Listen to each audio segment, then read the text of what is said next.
agosto de 1943, al sur de las Islas Salomón, sobre un mar gris verdoso que desde arriba parecía inmóvil. A 6.000 metros, un caza F-4 volaba con el borde del ala mordido por esquirlas y el capó vibrando. El piloto, con la máscara de oxígeno apretada, no dejaba de mirar una sola cosa. La aguja del combustible ya rozaba la reserva. Quedaban a ese consumo no más de 8 minutos, pero detrás caían varios A-6M, y delante la formación de bombarderos seguía recta, expuesta, a punto de cruzar la última abertura hacia el objetivo. Lo lógico habría sido trepar y volver. Pero el F-4 hizo lo contrario. Se escapó hacia abajo como si abandonara la escolta, y con ese gesto abrió un bucle incómodo que nadie pudo ignorar, porque, cuando parecía terminado, los Zero empezaron a romper la caza. Horas antes, en la base de Isla, el día todavía no era día. A las 3:40, el aire olía a sal y queroseno viejo, y la pista de coral apenas se distinguía entre sombras y lámparas cubiertas. En un extremo, bajo redes de camuflaje y hojas de palma, el F-4 esperaba con la pintura comida por la humedad y la tapa del motor marcada por manos de mecánicos. El piloto de escolta no era el más veterano del grupo, pero llevaba suficientes salidas como para saber que el Pacífico no perdonaba el exceso de confianza. La misión era simple en la orden escrita y difícil en el mapa. Acompañar a una docena aproximadamente de bombarderos en una ruta de ataque contra una instalación en otra isla, en una ventana corta de luz, antes de que la defensa aérea se organizara. La escolta tenía que mantenerse pegada. Si se abría, los Zero harían lo que siempre intentaban: separar a los cazas y entrar por la cola de los bombarderos. En la mesa de planificación, a la luz de una linterna con pantalla azul, el navegante de la formación de bombarderos extendió un mapa plegado con la ruta trazada en lápiz graso. Había marcas de tiempo junto a cada punto. Primeras luces, en la vertical, salida. El piloto del F-4U, asignado como líder de pareja, no miró tanto las líneas rectas como las notas de margen. Una flecha que indicaba vientos del este, otra que decía nubes bajas sobre la costa y, sobre todo, una cifra pequeña junto al consumo estimado. Si la escolta se metía en persecuciones largas, el retorno sería una apuesta. El F-4U tenía autonomía, sí, pero la autonomía real se encogía con cada minuto de potencia militar, con cada corrección de rumbo, con cada trepada brusca para evitar una nube cargada. A las 4:05 empezó el montaje de trabajo que en tierra parecía rutina y en el aire significaba vida o agua. Un mecánico deslizó la mano por las líneas de combustible bajo el fuselaje, buscando fugas con un trapo limpio. Otro revisó el cableado hidráulico que alimentaba los flaps y el tren de aterrizaje. Movió la palanca de la bomba manual y escuchó si había gorgoteos de aire. En el ala, 2 armeros abrieron las tapas y colocaron cintas de munición en los compartimientos de las ametralladoras, empujando cada eslabón para que no quedara torcido. El piloto miró la mira giroscópica y luego el panel de instrumentos: altímetro en cero relativo, horizonte artificial estable, brújula asentando lentamente. Con el dedo, golpeó el vidrio del indicador de combustible y la aguja tembló y volvió a su sitio. Ese fue el ancla que se le clavó desde ese momento. La aguja, siempre la aguja. Cuando el motor se puso en marcha, a las 4:22, el motor radial rugió con un ritmo que hacía vibrar el plexiglas de la cabina.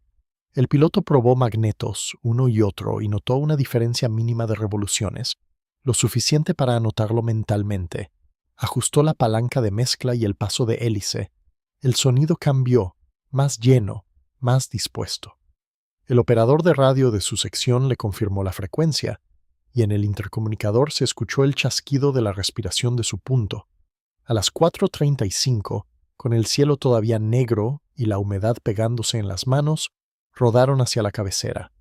En el borde de la pista, una bengala de señalización subió y cayó. Era el permiso sin palabras. A las 5:02, ya en el aire, el F-4U trepó en espiral para ganar altura sobre la base, dejando abajo el rectángulo de coral y las palmeras inmóviles.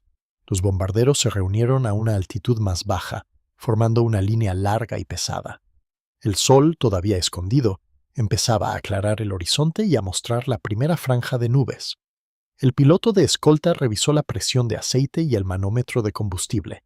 Luego volvió a la brújula. A esa hora, el mar no tenía referencias, y el mapa plegado sobre la rodilla era una promesa frágil. Cada 5 minutos, él y su punto confirmaban rumbo y altitud por radio, en mensajes cortos para no llenar el canal. A las 6:10, antes del amanecer completo, la formación cruzó un corredor de nubes bajas. El F-4U arriba vio cómo los bombarderos entraban y salían de sombras como barcos que atraviesan bancos de niebla. El viento lateral obligaba a corregir, el timón se iba apenas a la derecha y la aguja de la brújula tardaba en seguir el giro. El piloto miró el indicador de combustible otra vez. No era ansiedad, era contabilidad. Cada corrección era una línea en la cuenta. A las 6:47, cuando el sol por fin asomó como una moneda pálida, llegó la primera mala noticia sin necesidad de voz. Reflejos arriba, demasiado altos para ser aves. El operador de radio informó una detección visual desde otro elemento, contactos entrando desde el lado de la luz. El piloto levantó la vista y vio puntos oscuros que crecían rápido. No eran uno ni dos, eran varios, más de una docena aproximadamente, extendidos para abarcar la formación. El patrón era conocido. Una parte intentaría clavar a la escolta, otra se deslizaría hacia los bombarderos. La escolta no tenía margen para dispersarse. Si todos salían a perseguir, el hueco quedaría abierto. Si nadie salía, los Zero elegirían un bombardero y lo cortarían como si fuera un blanco de práctica. El líder de la escolta ordenó mantener una pantalla, pero autorizó a las parejas a morder lo necesario para romper el primer ataque. El piloto del F-4U apretó el gatillo de prueba en seco y sintió la resistencia del mando. No disparó, solo confirmó la presión. Ajustó los flaps a una posición mínima para mejor control en maniobra y empujó la palanca de potencia. El avión respondió con un tirón que lo pegó al asiento. El primer pase enemigo llegó a las 6:53. Los Zero descendieron con el sol atrás y por un segundo fueron siluetas sin detalle.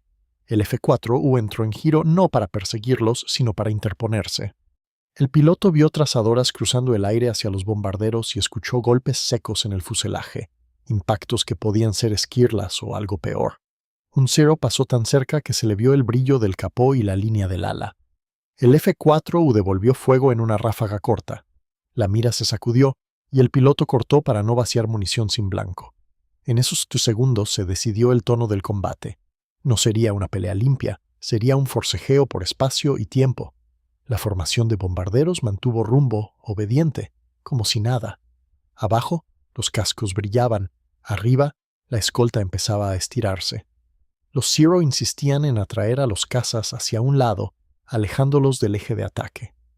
Era una caza que no buscaba derribos inmediatos, sino abrir un corredor. El piloto del F-4U lo entendió cuando vio a dos Zero fingir un pase y luego trepar hacia la derecha como un señuelo. Su punto nervioso empezó a seguirlos por instinto. El líder de pareja tuvo que cortar esa inercia con una orden corta por radio. Mantenerse, no morder el anzuelo. La disciplina también consumía segundos, y los segundos eran combustible. A las 7:05, un golpe más fuerte sacudió el F-4U. Una luz roja parpadeó en el panel. El piloto bajó la mirada y vio una oscilación en la presión de combustible. No era una caída brusca, pero era irregular, como si una línea hubiera recibido un impacto, o como si el flujo tuviera aire. El mecánico había revisado líneas en tierra, pero la guerra tenía su propia revisión en vuelo. El piloto tocó la válvula selectora y movió la bomba de refuerzo, escuchando el cambio en el motor. La vibración se estabilizó un poco. La aguja de combustible, sin embargo, siguió su camino descendente con indiferencia. En ese momento, la caza enemiga cambió de táctica. 4 Zero se lanzaron a por la pareja del F-4U, no para derribarlo, sino para obligarlo a girar y girar, alejándolo del centro. El piloto entendió el objetivo: cansarlo, bajarlo de altura, hacerlo gastar potencia y munición, y dejar a los bombarderos sin esa cobertura en el minuto crítico. Era un juego de arrastre. Con combustible limitado, el arrastre era mortal. A las 7:12, el piloto vio un hueco peligroso. 2 Zero. Por debajo, ya estaban alineándose para subir hacia los bombarderos. Si lograban llegar, tendrían una pasada limpia. La escolta principal estaba ocupada a la izquierda y la pareja del F-4U era la más cercana para cerrar ese hueco. Pero la pareja ya estaba siendo atada por persecuciones que no buscaban fin. Era el punto de decisión real, aunque nadie lo llamara así. Quedarse en el círculo y sostener o romper la lógica y crear otra. El piloto miró la aguja de combustible y calculó sin números grandes. En potencia alta, le quedaban minutos contados para cualquier cosa que no fuera retorno. También miró el altímetro, estaban altos, pero los Zero tenían ventaja en la caída. Si él trepaba, perdería la oportunidad de interponerse. Si picaba detrás de los Zero que subían a por los bombarderos, entraría en una persecución que lo alejaría aún más, exactamente lo que el enemigo quería. Si, en cambio, se hacía pasar por un cobarde y se iba hacia abajo, tal vez arrastraría a los Zero más insistentes fuera de la altura de ataque. El falso escape nació de esa suma fría, no de heroísmo. A las 7:15, el F-4U inclinó el ala y comenzó una picada pronunciada hacia una capa de nubes más baja, como si el piloto hubiera decidido abandonar la escolta y salvarse. Para cualquier observador, la maniobra parecía retirada. Incluso su punto dudó un segundo, hasta que escuchó la voz del líder por radio seca y controlada. Mantener arriba, no seguir, y prepararse para cortar el regreso. El plan era simple y brutal. Atraer a varios Zero a una persecución donde perdieran altura y energía, luego cerrarles la puerta cuando intentaran volver a trepar hacia la formación. Los Zero mordieron. No todos, pero sí varios, los más cercanos y agresivos. En la picada, el F-4U ganaba velocidad y el aire comprimido hacía temblar el fuselaje. La aguja del altímetro bajaba rápido, 5.500, 5.000, 4.500 metros. El piloto contó, no para dramatizar, sino para controlar 1, 2, 5 segundos de picada antes de nivelar 7, 8, hasta sentir la resistencia del aire. La máscara de oxígeno tiraba de las correas. El plexiglas vibraba. Detrás, los tiros se alargaban en una línea, separados, con menos margen para maniobrar si perdían velocidad. A las 7:18, el piloto niveló apenas por encima de las nubes y giró con violencia, usando el peso del F-4U para un cambio de dirección que un avión más liviano podía seguir, pero pagando energía. Era el momento del pero. El supuesto escape no continuó hacia la base, sino que se convirtió en una reversa brusca, un giro que apuntaba de nuevo hacia el eje donde los Zero querían regresar. Ese giro hizo que el F-4U quedara por un instante frente a dos perseguidores a corta distancia. El piloto no desperdició. Apretó el gatillo y soltó un primer pase de fuego breve, apuntando al ala y al motor de uno de los Zero. Las trazadoras se metieron en la estructura. Se vio una chispa y luego una estela oscura. El Zero no explotó. Simplemente empezó a perder consistencia en el vuelo y se apartó, cayendo en una espiral suave hacia la capa inferior. El segundo pase ocurrió segundos después. Cuando otro Zero intentó colocarse en la cola del F-4U, el piloto soltó flaps un poco más para apretar el giro y luego los recogió, buscando no perder velocidad. La mira se cruzó con el perfil del enemigo y él disparó otra ráfaga corta, a distancia de cuchillo. Se vieron agujeros aparecer en el borde del ala del F-4U por fuego cruzado y un golpe seco sonó en la cabina, como si alguien hubiera golpeado con una herramienta el metal, pero el Zero, al recibir fuego, rompió hacia afuera. El resto de perseguidores, en vez de insistir, comenzaron a separarse. Habían bajado demasiado. Para volver arriba necesitaban trepar, y esa trepada los exponía a la pareja que había quedado en altura. Arriba, a las 7:20, el punto del F-4U obediente ya estaba colocado donde debía. No veía la picada completa, pero sí la intención. Zero tratando de volver, estirados con poca energía. Cuando el primero intentó trepar, el punto cortó su subida con un pase desde arriba, sin entrar en giro largo, solo lo suficiente para obligarlo a romper. El piloto líder, abajo, escuchó en la radio el anuncio breve. Corte efectuado. Enemigo disperso. No era un derribo confirmado. Era lo que necesitaban. Segundos de respiro. Ese respiro era una ventana de minutos y el reloj, aunque no estuviera en un altavoz, se sentía. El piloto miró el combustible. La aguja estaba ya en una zona que no admitía perseguir más. La presión de combustible volvió a oscilar. La bomba de refuerzo trabajaba. El motor, sin embargo, seguía. En el intercomunicador, su respiración y la de su punto se mezclaban con el ruido del aire. A las 7:24, la formación de bombarderos cruzó el último tramo hacia el objetivo, todavía con rumbo estable. Desde arriba se vieron pequeñas explosiones de flak elevándose como flores negras. La defensa en tierra, aunque no perfecta, estaba despierta. El F-4U con combustible limitado no podía quedarse mucho, pero tampoco podía abandonar justo cuando el flak empezaba. El piloto subió lo necesario para recuperar una altitud de cobertura, evitando trepadas largas. En ese ascenso corto, revisó instrumentos. Temperatura de cilindros alta pero aceptable. Presión de aceite en rango, altímetro subiendo lento. La brújula, castigada por giros, tardó en asentarse. Sacó el mapa plegado y, con una mano, lo sostuvo contra la corriente de aire que se filtraba por la cabina. Los bombarderos entraron en la vertical del objetivo a las 7:29, ya con el sol alto.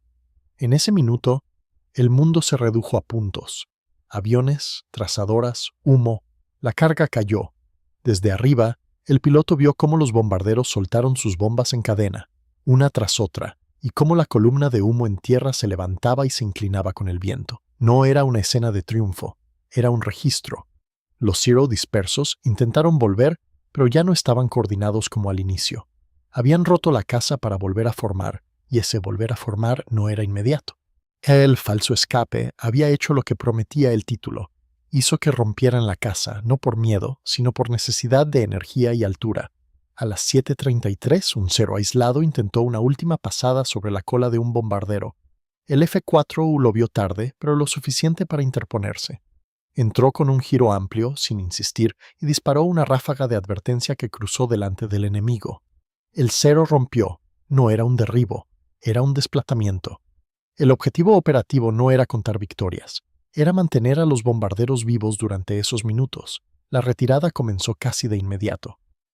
A las 7:40, con el humo todavía subiendo, la formación giró hacia el corredor de salida trazado en el mapa. El piloto del F-4 ya no podía gastar.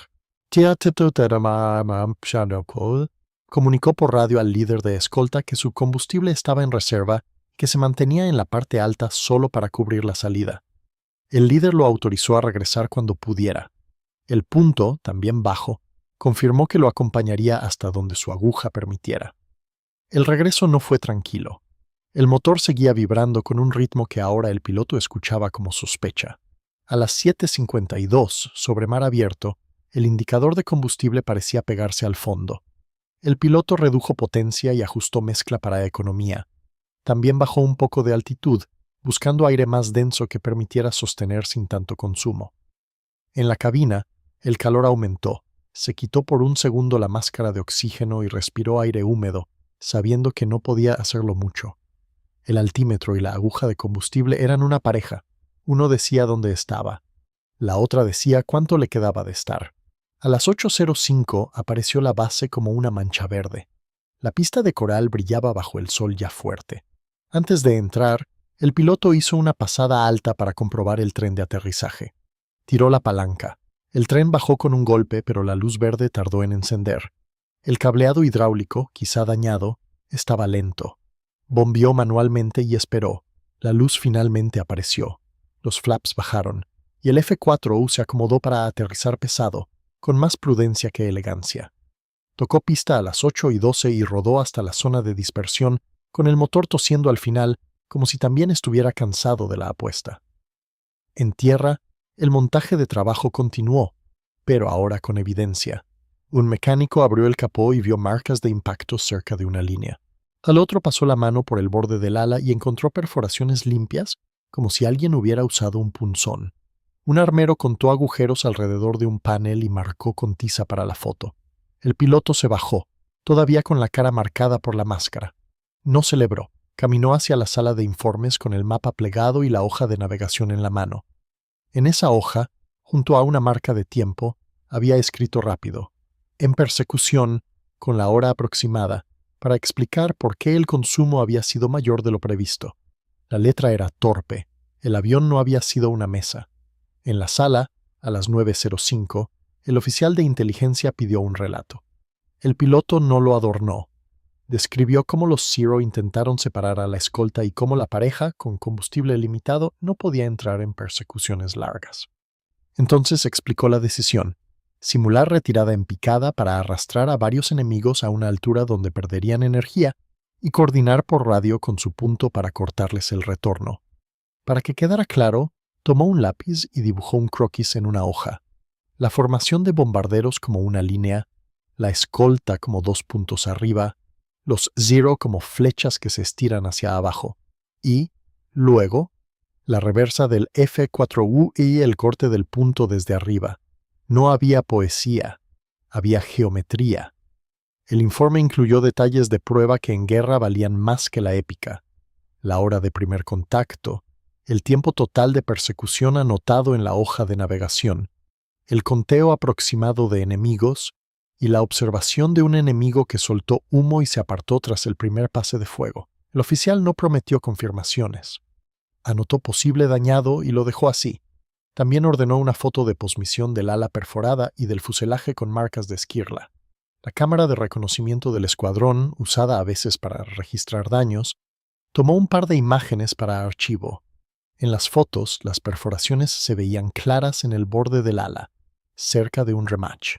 En la tarde, cerca del mediodía, el mecánico principal mostró al piloto el punto exacto donde una esquirla había rozado una línea de combustible. No la había cortado, pero la había deformado lo suficiente para crear la oscilación de presión. Era una explicación sobria para un miedo invisible. El piloto volvió a mirar la aguja de combustible del panel, ahora quieta, sin motor. Entendió por qué había sido el ancla. No solo medía combustible, medía margen para decidir. La consecuencia institucional no fue un discurso. Fue una nota táctica breve distribuida al final del día, a las 16:30, en la que se recordaba evitar persecuciones prolongadas cuando la misión era escolta y el combustible era crítico. Se mencionaba, con prudencia, que una picada controlada podía obligar a perseguidores a romper su coordinación si se los arrastraba fuera de su altura de ventaja, siempre que hubiera una pareja arriba lista para cortar el regreso. No era una fórmula mágica, era una herramienta más, con condiciones, se subrayaba. No repetir sin coordinación, no perder de vista a los bombarderos, no convertir el escape en huida real. Esa noche, después de medianoche, el ruido del motor todavía le quedaba al piloto en los oídos. En el hangar el F4U estaba con el ala abierta, los armeros revisando cintas de munición sin usar y los mecánicos sustituyendo una sección de línea. En un tablero, alguien había colgado la foto de posmisión con las perforaciones marcadas, no como trofeo, sino como recordatorio. El piloto, al pasar, no se detuvo mucho.